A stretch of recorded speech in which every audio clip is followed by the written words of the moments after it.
you all for coming. Yeah, thanks. It's a wild ride to see it in 2 minutes. I hadn't seen that. It's like you just watch yourself age. Shit, there's some bad hairdos in here. I wasn't going to say it. You were, because I had to beat you to the punch. So you were born in the early 60s, and I know... Hey, you see how this starts. This is an intervention, isn't it? Anyway. And listen, I work at Turner Classic Movies, and I love how passionate you are about the movies from like the mid-60s to the mid-70s. It was a real special time for film. Who were some of your earliest acting heroes? Well, it kind of goes, if you think about it from when I was a kid, you could go to the drive-in movie in Maysville, Kentucky, and see, I remember seeing Butch Cassidy and the Sundance Kid, and certainly Robert Redford, who's just left us, and Newman. Those two guys were really something. Because I watched so many movies on television, as television was sort of taking all those libraries and using them. It was Spencer Tracy. I loved Spencer Tracy, and it was Montgomery Clift. Watching A Place in the Sun, you just think I don't think there's ever been a more handsome actor in a more perfect performance. So I had those guys. When I moved to LA, I got to be friends with two specific proper movie stars. You know what I mean? The guys from the 50s who opened movies with their name, and it was Gregory Peck and Paul Newman. And those two guys were everything. You know how you want your star to really be who we think they are? They were. Gregory Peck was 6'2" and handsome and elegant and stood for the right things. He was the president of the Academy for a while, and just one of the great guys in the game. And then Paul was Paul. He did all of those things too, and fought good fights and did a lot of great things for the community and for the world, and also was just a great movie star. And they were really fun to be around in life. I feel very lucky that I got to hang out with people like that. I met you 22 years ago. I remember it was for a magazine article, with Catherine Zeta-Jones. And by my rough count, I think I've probably done interviews with you 40 or 45 times, so I apologize for that you had to deal with me for so long. But it was a lot. But I don't think I've ever asked you, and I don't know the answer, and it's kind of relevant to Jay Kelly, for those of you who have seen it.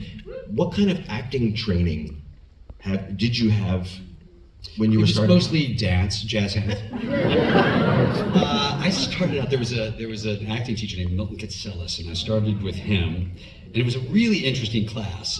I didn't sort of subscribe to all of his there was some shenanigans going on. But, you were in a class with actors who were really, really good.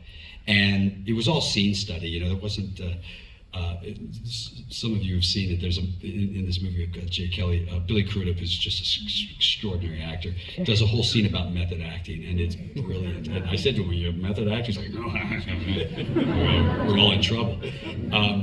So it was all scene study for me, and it was mostly just about, most of you guys are actors, right? It was mostly about event. You tell yourself a story. What's the actual event in the scene, and try to get to the heart of that. It can be two people sitting on a bench talking about baseball, but what they're really talking about and what they're really, that kind of thing. That's how I learned about it. So it obviously all worked out. But did you ever? We're waiting. There's time. Did you ever feel like, I wish I had gone to Carnegie Mellon or NYU or something like that? No. Listen, everybody gets there whatever way you get there. I've directed a bunch of movies, and you'll find you work with different actors and different techniques. And I don't care, as long as, number one, the technique doesn't mess with the other actor, and number two, that we just want to get to the same results at the end. And so for me, going to RADA wouldn't have really made much of a difference in my great Shakespearean skills. You've talked about how when you were starting, this is back in the 80s, you were doing like one pilot after another. This keeps going. I feel like I'm being set up. And now here is your first agent. That would have been great. It's coming. Oh, we're going to come back and do that. But you've talked about how it was like a lot of pilots that didn't go. When you think back now, with time in 2020 hindsight, do you think there was a reason why it started slow, or was it just the luck or the bad luck of the draw? I didn't invite him here.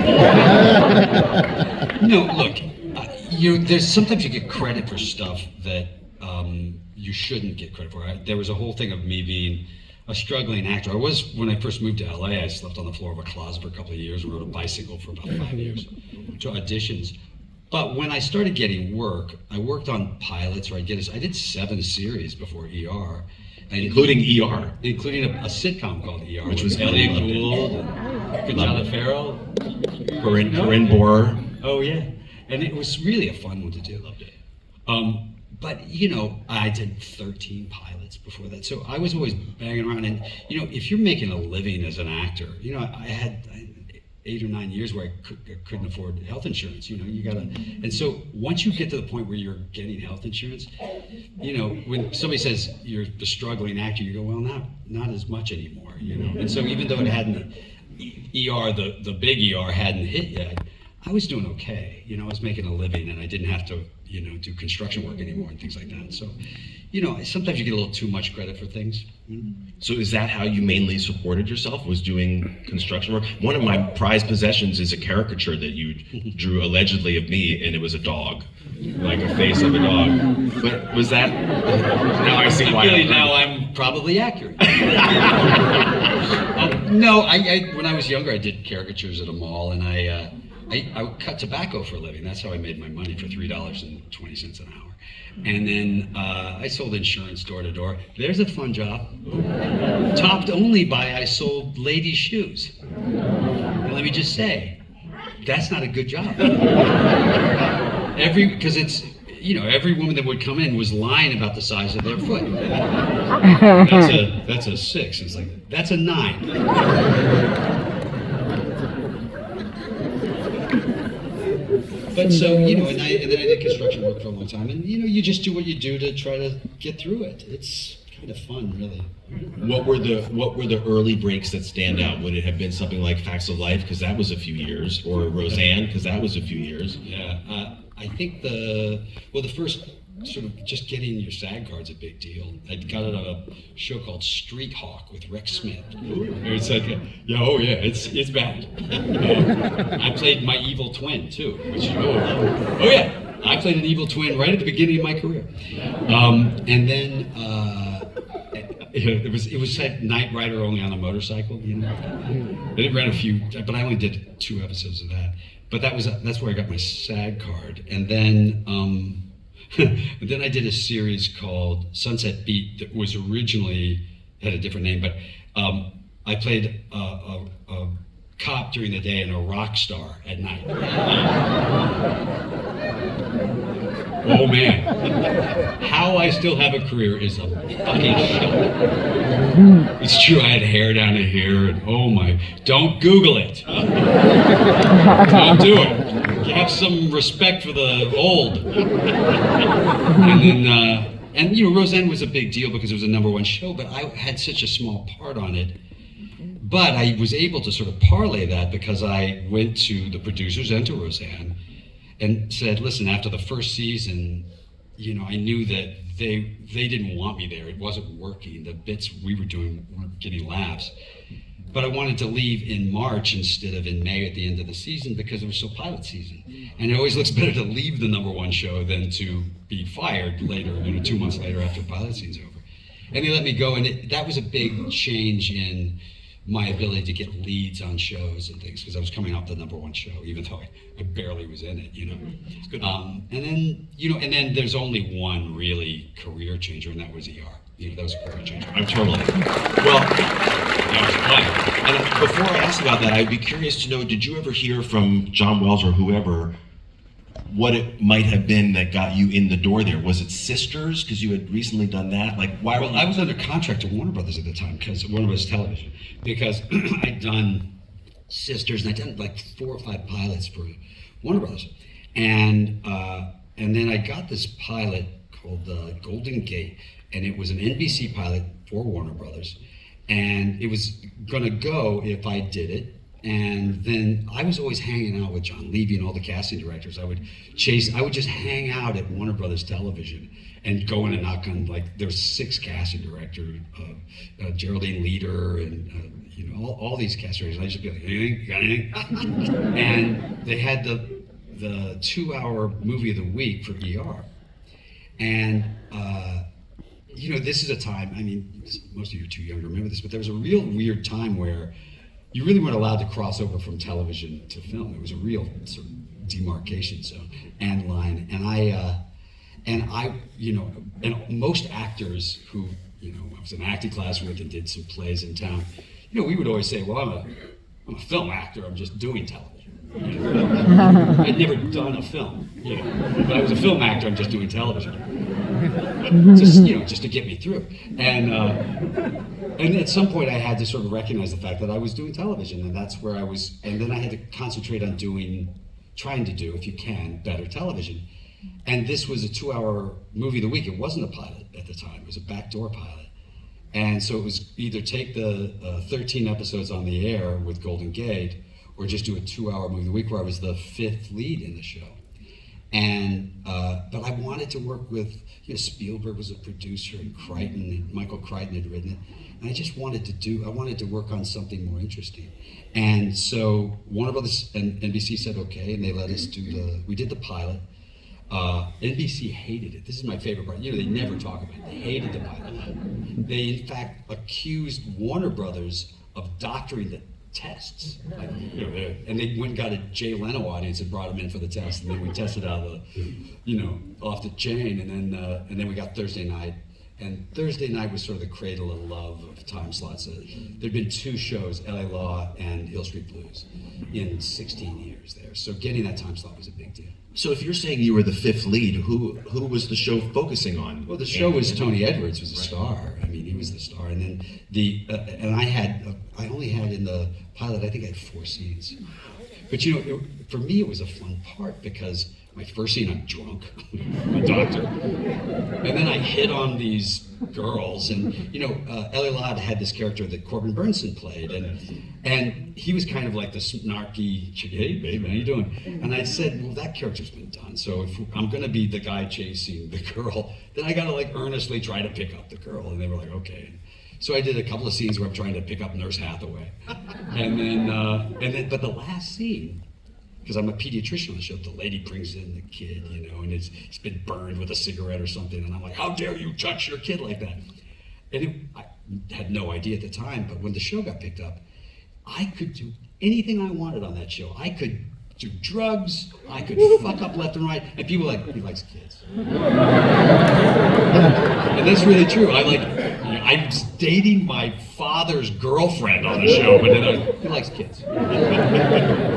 So I was golden. I was given this golden opportunity. You know? So I mentioned beforehand 4 Screen Actors Guild Awards in a row for ER as a member of the cast of ER.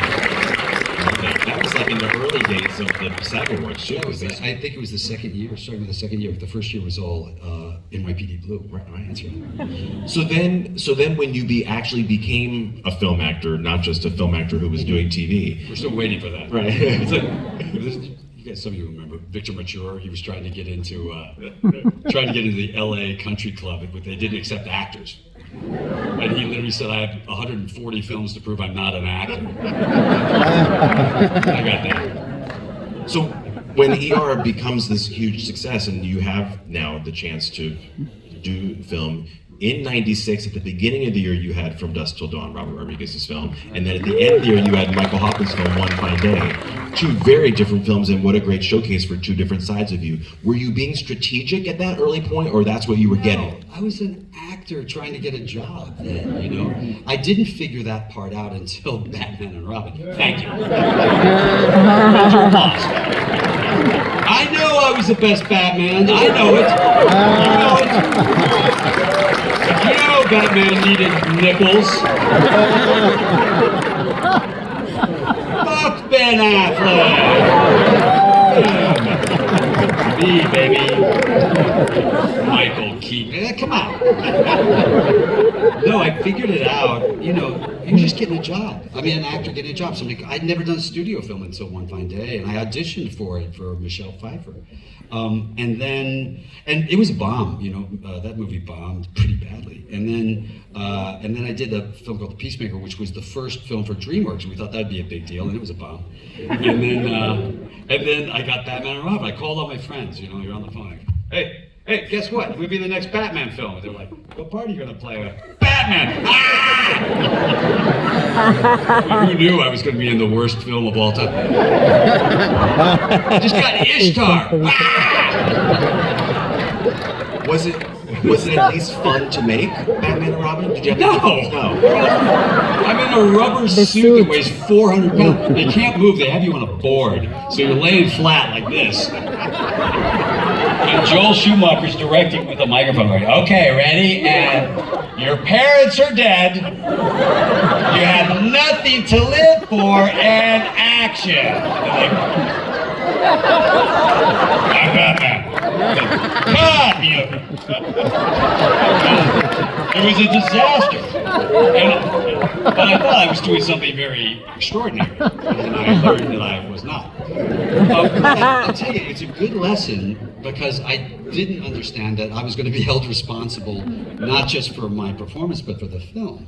And so then the next 3 films I did, because then I was like, I actually have to pay more attention. I mean, you know what I mean? You guys get it. You get an offer, it's like, oh, cool. And then you go, oh shit, I'm gonna get thumped for this. So the next 3 films I did were Out of Sight, Three Kings, and Oh Brother We're Out There. So those were, that's a better run. I mean, by the way, all 3 of them bombed too. I'm not kidding. They've been great.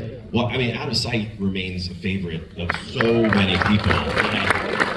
And not just because of you and Jennifer Lopez, but because of Don Cheadle and Steve Zahn and Steve Saving. I mean, all these amazing, I mean, that cast is crazy. It's great. And notably, it's the first time that you worked with Steven Soderbergh. Yeah, and we became partners after that. Right, and you made 6, I think he directed you 6 times. Maybe more. Right. Wow. 7 or something like that. Crazy. Yeah, we did, the next one we did was Ocean's 11, which was, you know, How would you describe the connection? Why did it work so well between you and Steven Soderbergh? well, Steven and I became partners, I think probably because, you know, when you're the lead in the movie, it's sort of this courtesy that a director will say, well, you want to see a cut and give notes, and they don't really give a shit. They don't want to hear your notes. But I was giving notes not to improve my performance. I was giving notes on sort of what I thought the film was, where I thought it was slow or what I thought it was missing. And he appreciated that I wasn't just trying to improve my performance. And he thought that I was thinking more like a producer or a director. And we became partners because we liked each other. You know, Steven was coming off of, when we did Out of Sight, he was coming off of a film called The Underneath, which was not a good, well, it might have been a good film, but it wasn't a well-received film. And I was coming off of Batman and Robin. So we were both on the back foot a little, which isn't a terrible place to be, but we needed something to work, and then Out of Sight worked. And then from that, we sort of fit into this thing at Warner Brothers where we were able to do a lot of really interesting, take some chances. And, you know, he produced Syriana with us, and we did a couple more Oceans films. And, you know, we did Good Night, Good Luck was there. And so we had a real good run at Warner Brothers. Yeah. And Scott Frank's screenplay for Out of Sight is also just like an all-timer. Yeah, it's great.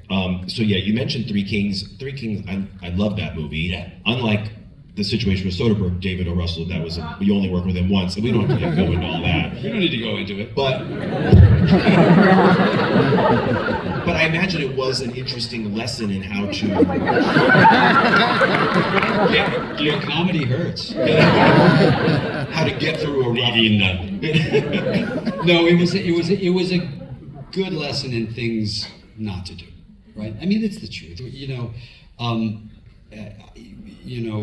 I don't appreciate people who don't appreciate actors and what they do. And I'm not talking about me, because, you know, he could yell at me, which he did a lot, but I can sort of defend myself in the sense that I had a lot more control. But he was yelling at, background artists, like, kicking at people and stuff. And I was just like, dude, you can't do that. And so there was a lot, and, you know, there was a whole thing of like, both of us were like, he said this, and he said that, and then the next film he's throwing shit at actresses, and it was filmed, and you could kind of see that behavior. So listen, God bless him. I hope he's happy. I hope things are going better for him. But it certainly wasn't a good time for him, and it was a good lesson in making sure that you understand. First, it's the screenplay, right? You can't make a good film out of a bad one. You can make a bad one out of a good screenplay, but you can't make a good one. But the second, and probably the most important, is your collaboration with the director, and some of that has to be them as a human being as well. If you're allowed to make choices, and I wasn't for most of my career, and then suddenly I was. Were you pleasantly surprised at the connection between you and the Coen brothers for Oh Brother? Because that's also another. Well, that was fun. Great fun. They called me up, and my agent. They called me up and said, "Do you want to do a movie?" And I said, "Yeah." And then they sent me the script, and I couldn't believe I was going to get to play, Everett McGill, Ulysses. I was the Ulysses in it, and it just was, from the minute I remember the first day I was on the set. You guys will get this. I was doing a scene where John Goodman hits me in the face with a tree branch, and I was eating corn shoes out. And I've read the script, and he's an idiot. He's one of the dumbest people I've ever read. And I'm playing him like an idiot, First take.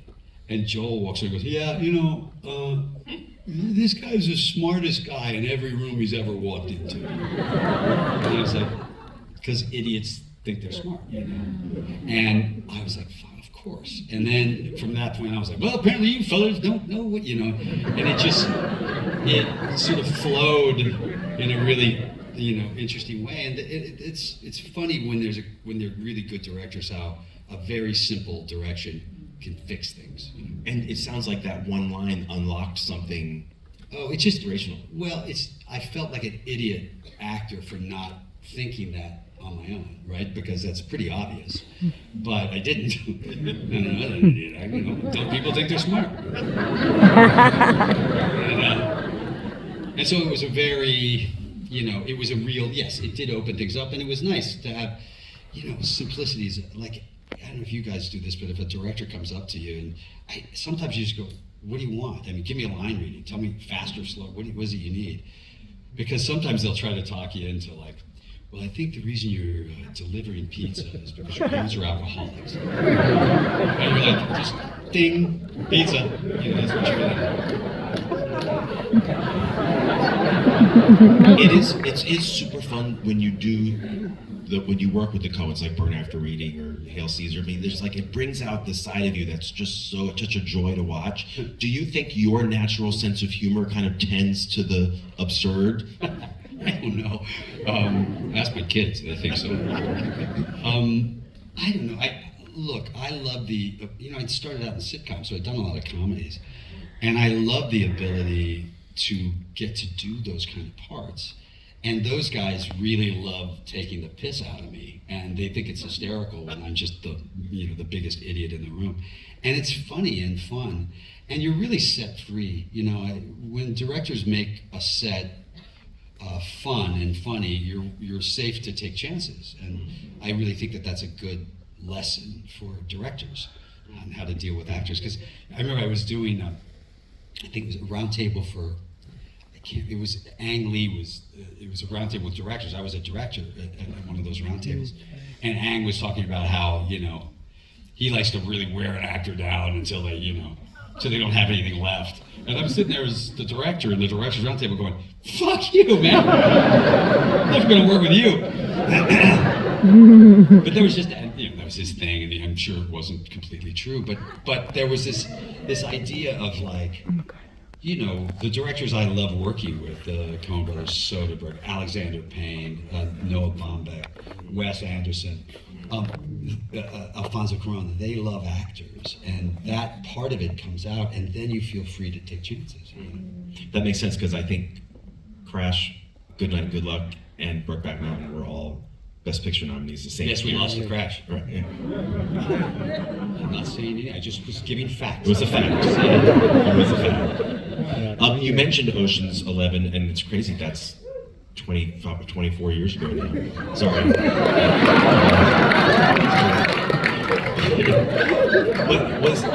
It seems like that was an example of you at that point if you could talk about yourself in this way, kind of exerting your influence and power in the industry, and almost like in the same way that Frank Sinatra did, and when he was able to gather all of his favorite people around him, was that something you felt like you were able to do at that point with like Hulk? I was like, just bring them all in.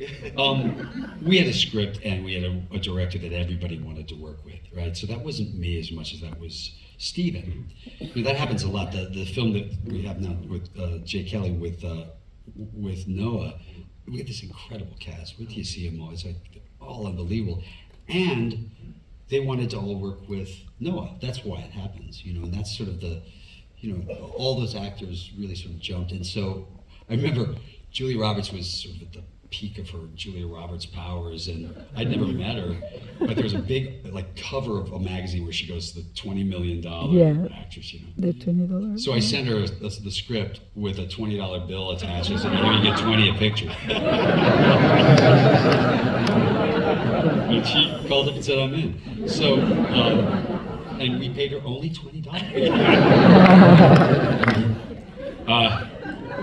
And so it was, I don't know about, you sort of, it's not flexing your muscles as much as it is, you're trying to make, particularly at Warner Brothers at the time, but you're trying to make studios do films that they're not inclined to make, right? That's the deal. So you do an Oceans for them, and then you do a Syriana for you, or you do another Oceans for them, and then you do a Good Night and Good Luck for you. And it was a bit of a trade-off, and that was sort of that's the way you could sort of play, the game through that, because the studios used to do those kind of films, all those films from like '64 with Strange Love and Fail Safe and The Spy Who Came In From the Cold, all the way to '76 with All the President's Men, Network, it's incredible, and those were all studio films. So it was trying to remind them of who they were at their best. I've had the pleasure of interviewing you and Julia together. You guys, that's okay. You guys came on TCM and when you had Ticket to Paradise, we talked about Cary Grant and Irene Dunne, because the two of you reminded me of them in that film. What was your hope when then she agreed to do Oceans? Was it like, hey, hopefully we'll have a good time this one time? Or you must have been so excited and pleasantly surprised at the great friendship that formed out of it. Well, she was just doing all the press for Erin Brockovich, and she was about to, while we were shooting, she wins the Oscar. He wins the Oscar. He was nominated for 2 different films that year. Traffic. One for Traffic, and so they were hard to live with after that. She puts the Oscar right on top of the camera, the hood of her car. It's really embarrassing shit. It's a funny thing. She's a generous soul and a generous actor, as is Brad, as is Matt, as is Don. And so there's an interesting thing if you watch like Oceans, for instance, it's sort of a good example of this. You'll see it in Jay Kelly too. There is an active actor choice to try and make sure you're handing the scene off to the other actors, you're not trying to gather attention or credit or scenes for yourself. You're sort of going, you take that. And you get that feeling. You get it from Julia in the scenes that we do. It's thrown away. It's not grabbing it. And the scenes with Matt and Brad and Don are all sort of that same feeling. That's a very lucky place to be when the director is confident, the actors are confident, and everybody likes each other. I remember having lunch with you in 2005 and I'm just trying to put it in I was context. 68 at the time. And it was for, you had Good Night and Good Luck and Syriana both basically out at the same time, which is why you had 3 Oscar nominations in the same year for 2 different films. Yeah. Long time ago.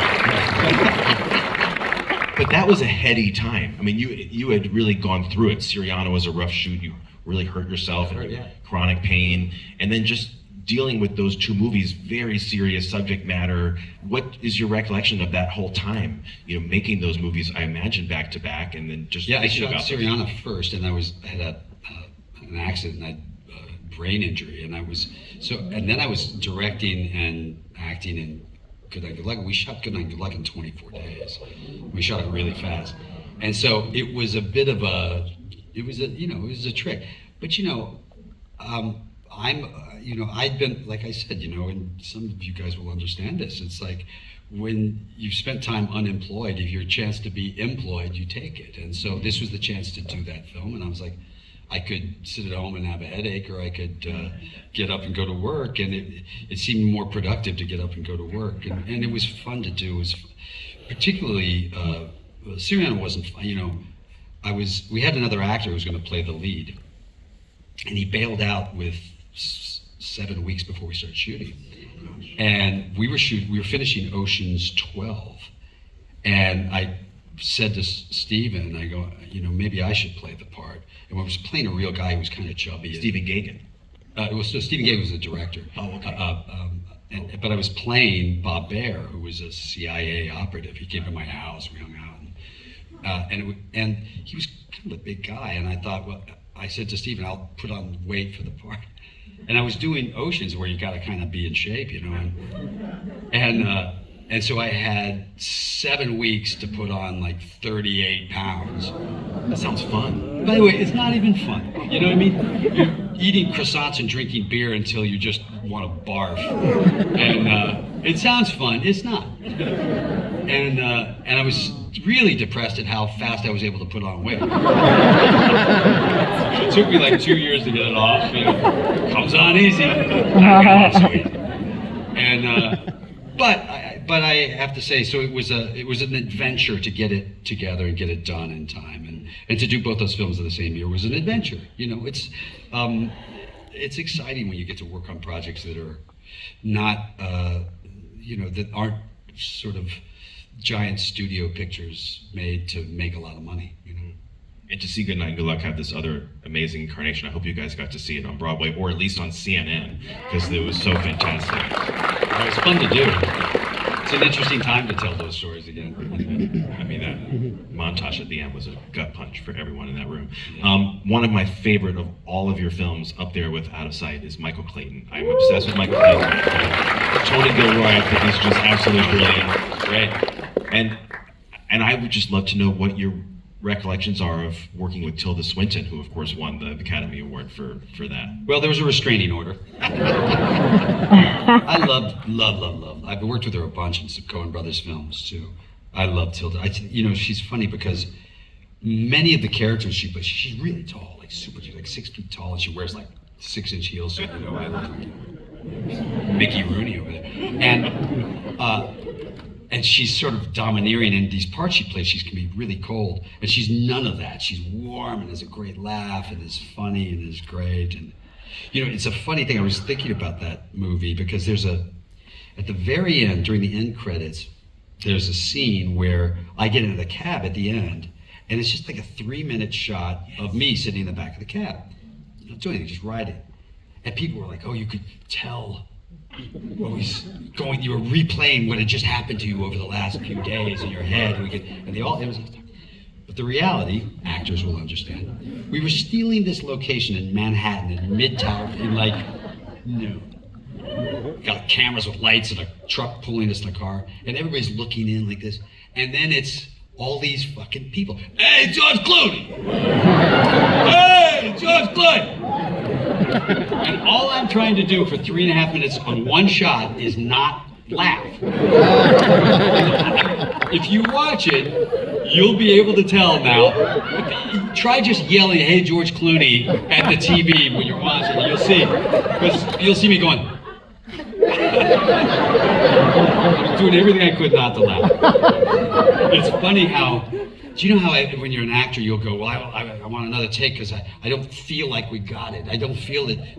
And the reality is, it doesn't matter whether you feel it. It matters whether the audience feels it. Isn't that the beauty of it, though? What we can project, what we can take from our own lives and experiences onto a moment like that. Yeah, it's absolutely true. And it's sort of the beauty of what we do for a living is people get to sort of throw their own experiences onto it. I also love Up in the Air, directed by Jason Reitman. Isn't that great?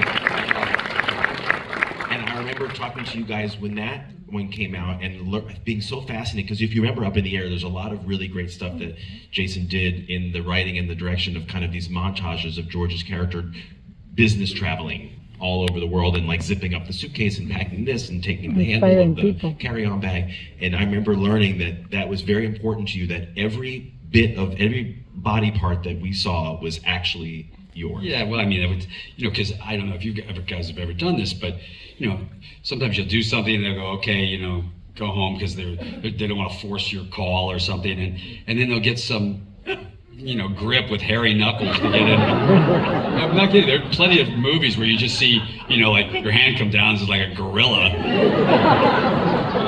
That's my hand. But wasn't it time consuming though? All those little shots? Yeah, but that's okay. That's our job can be time consuming. I mean, we work long hours. That's part of the gig, but that's okay. I mean, again, I cut tobacco for a living. I do love it when I hear like some actor complaining, or this is so difficult. I'm like, yeah, our life is pretty good. We're doing okay compared. I'm glad to hear you mentioned Alexander Payne as a director you enjoyed working with. We love him at TCM. He's a great friend of our network. And the performance in The Descendants was so special. What kind of conversations did you and he have even before you started filming it? Because it is a very different kind of film, a very different kind of performance. Well, I mean, we were sort of trying to concentrate on, this cuckolded man who's, it's a hard thing to, if you've been playing sort of leads like the Ocean's films and things like that, it's sometimes hard to be able to shift that to the guy that just is weak and doesn't stand up for himself and things like that. And sometimes it's about perception, what people think of you, And so it was about, there were simple things that you could do to help that and to find it. And one of the ones we came up with is I said to Alexander, how about if I run like a goofball? And there's a whole scene where I'm in flip-flops and I'm running like a big goofball. And it helps, strangely, it's the weirdest thing. It somehow really helped you. People go, oh, this guy, Jesus, no wonder she's fucking around on him the way he runs. And so, it's a funny thing. Sometimes there's just little tricks. I remember my cousin Miguel Ferrer, who was this really wonderful actor. And we did a few plays together back in the day, and we had to do a scene where I had to come on stage drunk. And it's like all those things. Actors try to play drunk and drunk people try to be straight. And so, you have to look like you got your shit together, but look drunk. And I'd have to come on stage, and I was like, I don't know how to do it. I'm having such trouble doing it. I was like 23 or 24 years old. And Miguel goes, before you walk on stage, just spin around 20 times as fast as you can, and then walk on stage and do everything you can. Yeah. It's just a trick, right? But you literally, once you do it, and you're trying to just walk like this, you're like, and it doesn't look like you're trying to fall down. You're actually trying to stand up straight. And, so sometimes it was just tricks, that work. Before you also mentioned Alfonso Cuarón, I love Gravity. That is such a special film. And I don't know that much about the making of that. I don't know how high-tech or practical it was, but what I do know is that it felt so real and so visceral for any of us who were watching it. What was it like from an actor's point of view for you and Sandra Bullock? How high-tech or low-tech did it feel for you? Super high-tech. This was changing the way they shot movies, and it's gotten much better and bigger since then. There was a light box that you're shooting inside of. It was the first time you were really getting scanned to do a movie. It was interesting, it was supposed to be like, I think I was supposed to work for 3 weeks, I think altogether, on and off for about a year and a half.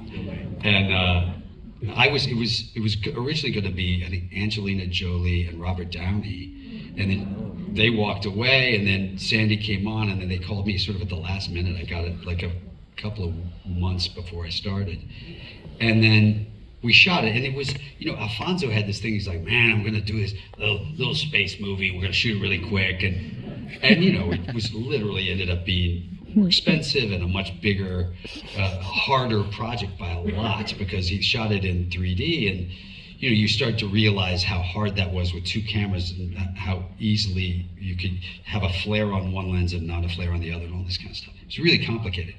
And they were sort of building the airplane while they were flying it, And there was technology that they were waiting to work out while we were shooting.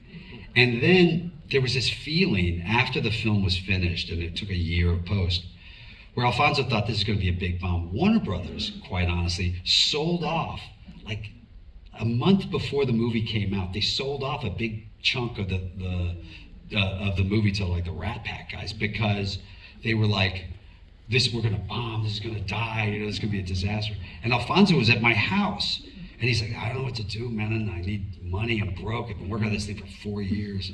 I was like, all right, look, I do these coffee commercials, direct one of them, they'll pay you some money, we'll be okay. We'll get you through the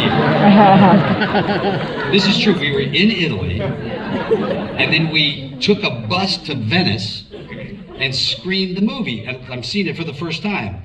And you know, this is not a place for a 3D movie, the Venice Film Festival. And I'm sitting there, everybody's doors are blown back, I'm like, are you fucking kidding? You don't have to worry about work, you're gonna be working for the rest of your life. This movie's spectacular, and so it was one of those things that was a project of love by Alfonso, and a tremendous amount of work by Sandy, and a great fun ride for me. I think he won Best Director for that. Yeah. I don't know, yeah, maybe.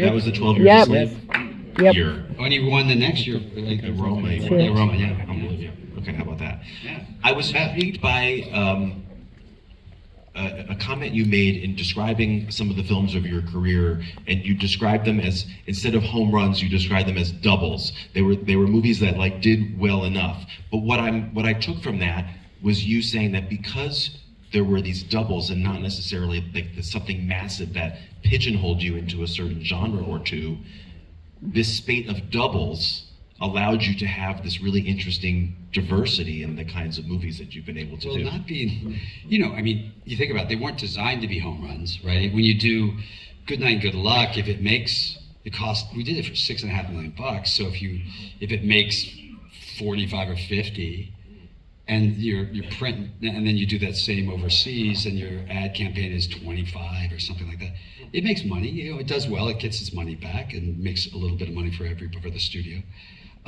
You know, but that wasn't designed to ever make $400 million.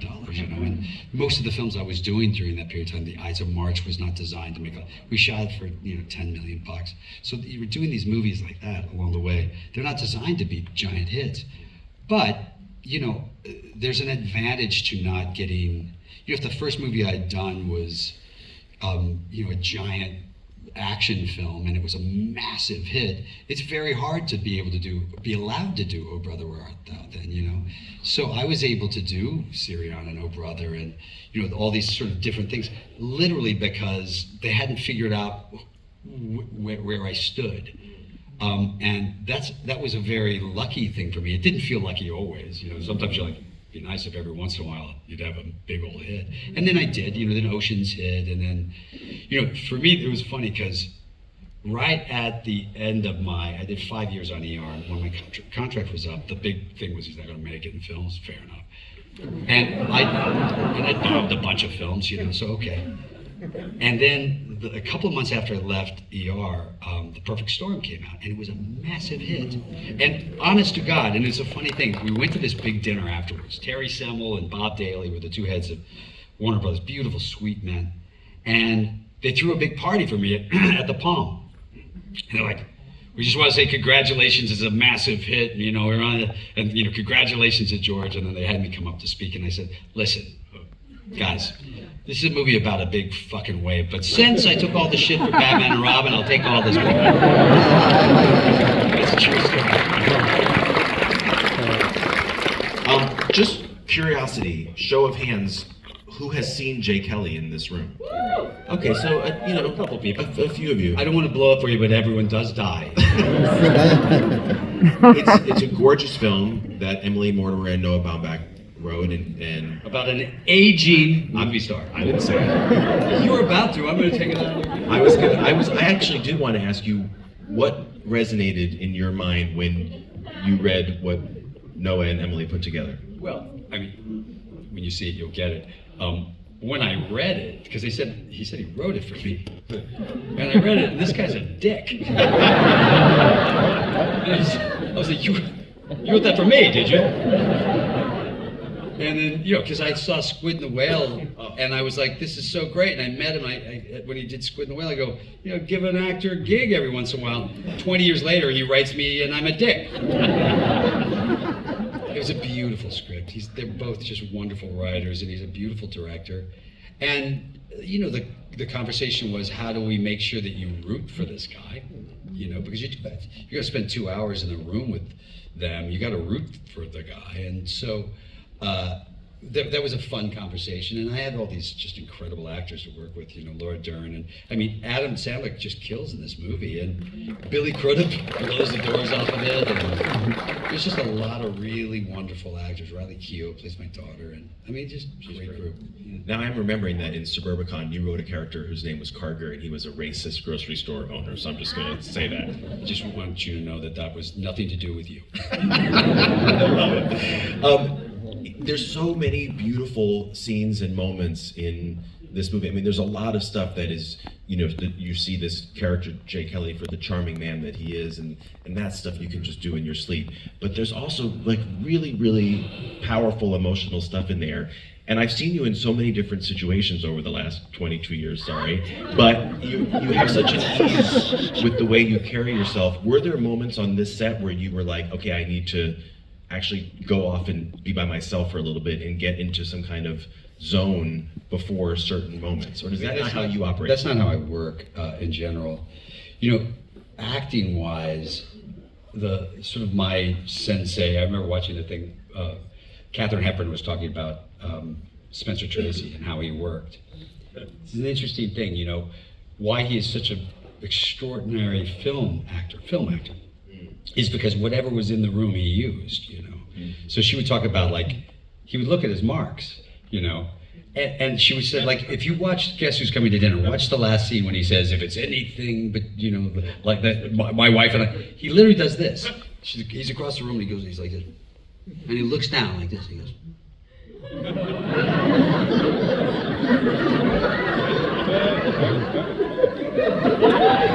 he really does. And honestly, the truth is, not for a second do you think he's looking at his mark. And it's a really good sort of acting thing to understand. Because I could do the exact same thing and you'd be watching it and I'm lying to you. Because if I do this, well, if it was anything, and if I just glance down, now I'm lying, right? I'm cheating. And then it's that I hit it, right? Which we've all done, let's face it. There's plenty of times when I look down and go, there.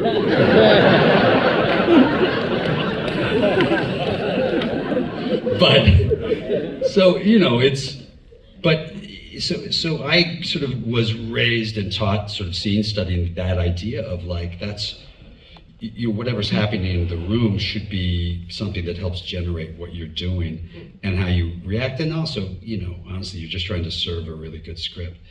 And look, there's scenes that you knew you had to land.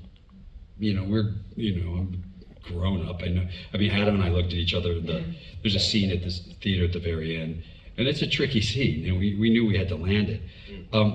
But that's your job if you're a professional, right? If you're a professional, you've got to stick this landing, and that's okay. There's a really funny running gag in Jay Kelly that involves slices of cheesecake that appear wherever his character needs to be, because apparently at some point it got put in his rider that he required a slice of cheesecake, and the whole time the character's like, I don't even like cheesecake. Why is this key? What's your cheesecake? What's your thing that you actually do want around? In my rider is that every time I do one of these, Dave Karger has to speak. That's my rider. I'll tell you a funny thing, because actors you don't look at a writer. You don't know you have a writer. It's something your agent or a manager or somebody sort of negotiates for you. And you show up and every time you walk in a trailer, it's like, first of all, I'm never in my trailer. I'm from Kentucky. We try to stay out of trailers. So I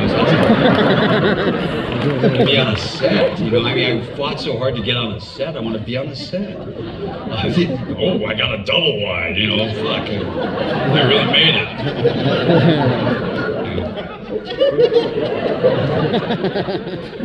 I just got teeth again. You know, it's like, but in your rider, I remember I was in New York with this driver who I've used quite a few times, and he's pissed, he's like cranky with me, you know, in the back car, hey, Mike, what's going on, man? He goes, what's the matter? He goes, look, I've been all over Manhattan. I can't find Fuji fucking apples. I'm like, what are you talking about? He goes, hey, you gotta have Fuji fucking apples. I don't even know what you're talking about. Apparently, at some point, someday, years earlier, somebody said, do you want anything in your trailer? And I said, nah, I'm all right. And then they said, anything to eat? And I go, well, maybe some apples. And they're like, what kind of apples? I don't know, you know. The only one I can think of, Fuji. And for years, unbeknownst to me, people are running around like every...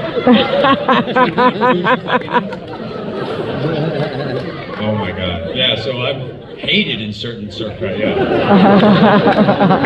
Super fast. Last year, we were doing a TCM event. I was supposed to interview Steven Spielberg, and we were backstage, and I didn't know it, but there was a bag of like some gummy nerds or something, some gummy candy. I was like, oh, that looks good. So I opened the bag and I started eating them, and people I work with were like, Dave, those are for Steven Spielberg. That's like in his rider. He wants those gummy candies. And I was like, oh shit. So some intern had to go run around and find another bag so that he would have an unopened bag of these candies. And I felt so bad. And we replaced it and took the other bag, and then Steven Spielberg showed up, and his right-hand person was like, oh yeah, those are my gummies that I asked for. Yeah,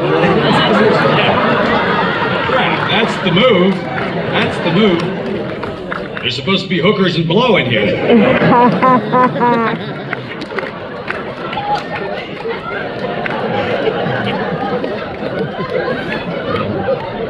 All right, you're almost through with me. I have a couple last things.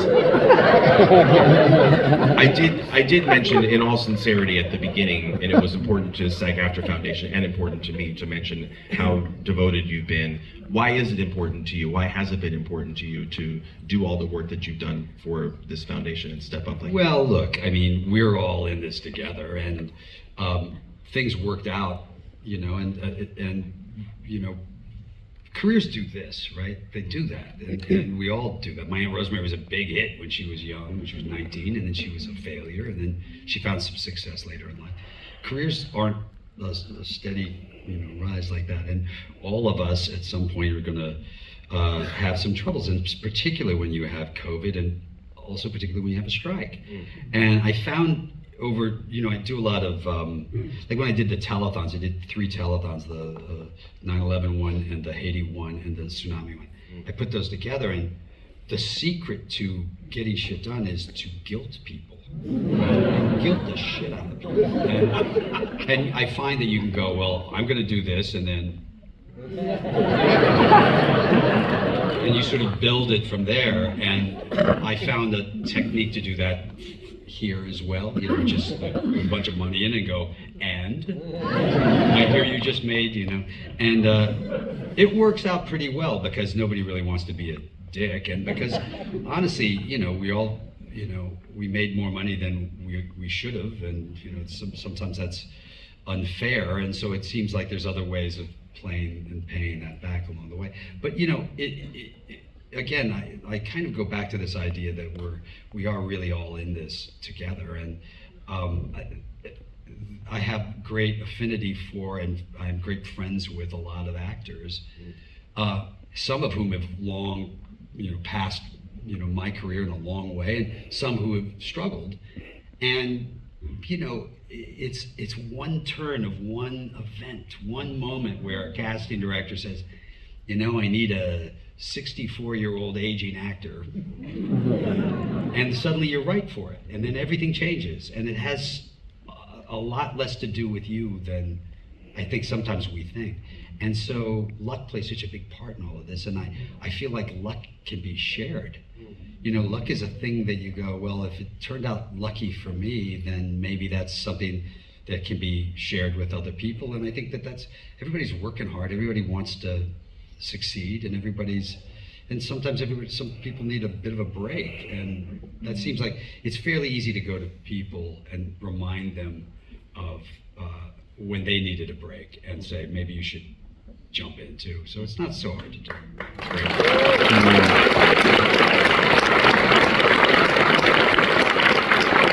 the way, you can do this, just so you know, like my wife and I have a foundation, and you can really do this with like all kinds of people, like presidents of banks and shit. Because here's the funniest thing: you cannot guilt like a warlord. You can't guilt them; they don't give a shit. You can go like they don't give a shit, but you can guilt the shit out of the guys who do business with them. You know, so like the Sultan of Brunei wants to execute people for being gay, and I was like, okay, not only are we going to start this boycott, but I'm going to call the cruise ships that do business with them, Shell Oil, all these oil companies that do business with them, and go, you're next. Because they all want to put on a tuxedo and go to some event and be treated like kings.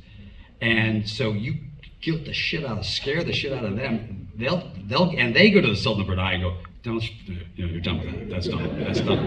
And that's how that's sort of I learned it from working in like telethons and things like that, that there's a version of this that works all the way through life, and it's helpful, Yeah, guilt the shit out of them.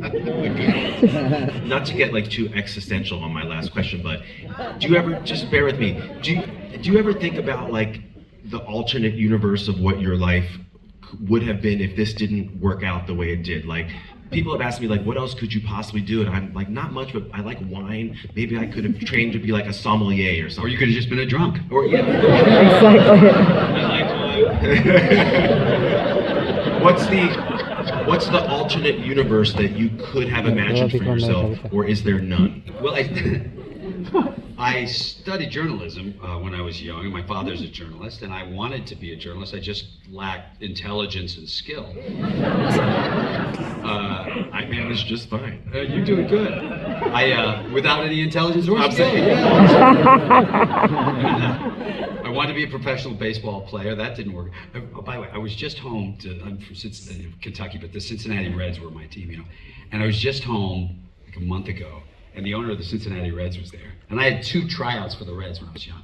And the owner of the Reds shows up, and he goes, it was 1978, George, and we just feel like we missed our opportunity to, and he reads my scouting report, which is the most humiliating thing, in front of like 2,500 people.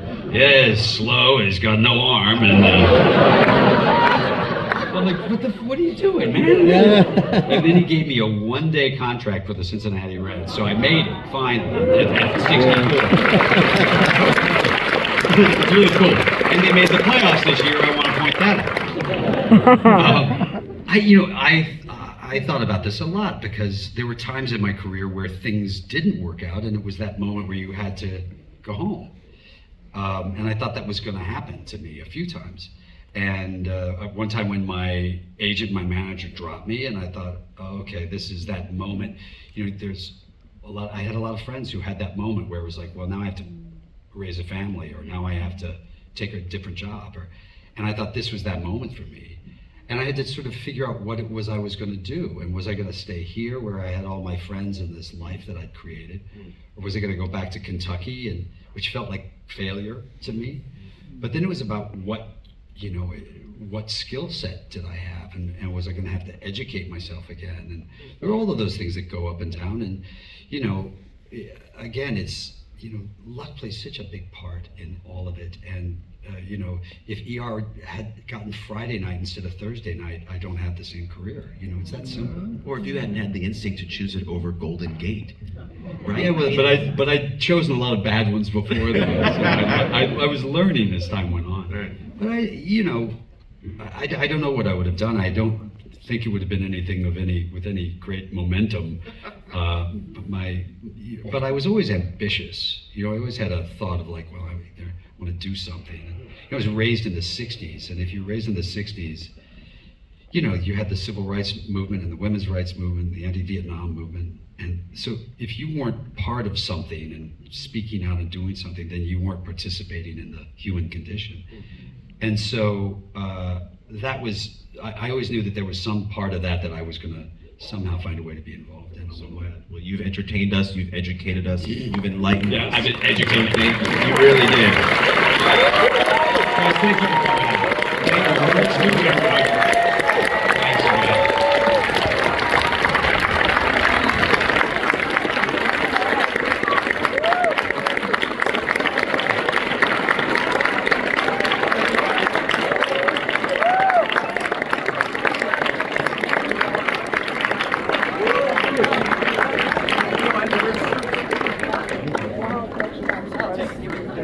All right. Oh, you have something?